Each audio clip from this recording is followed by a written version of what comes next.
تو آج این ای سی میں اسے ہم اس لیے دوبارہ لے کر گئے کہ آج صوبائی حکومتیں بھی این ای سی میں شریک تھیں، تو لہٰذا اب ہم امید کرتے ہیں کہ صوبائی حکومتیں انرجی کنزرویشن کا جو پیکیج منظور ہوا ہے اس پہ عمل درآمد کرائیں گی، اور ہم اپنے ملک کے لیے توانائی کی بچت میں اپنا کردار ادا کریں گے تاکہ جو قیمتی زر مبادلہ ہے اسے بچایا جا سکے۔ دیکھیے امریکہ، یورپ، بڑے بڑے ممالک میں جو ہم سے بہت زیادہ خوشحال ہیں، ہم سے بہت زیادہ امیر ہیں، رات کو 10 11 12 بجے تک کمرشل ایریا کھولنے کی وہ بھی عیاشی افورڈ نہیں کر سکتے۔ آپ یورپ میں جائیں 6 بجے نہیں تو حد 8 بجے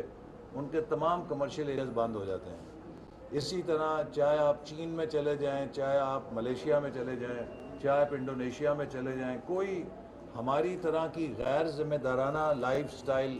نہیں گزارتا کہ جس میں آپ رات 1 2 بجے تک تمام تجارتی مراکز کھلے رکھیں اور اپنے ملک کا قیمتی زر مبادلہ جو ہے اس کو اپنی دکانوں میں بلبوں کی صورت میں جلائیں۔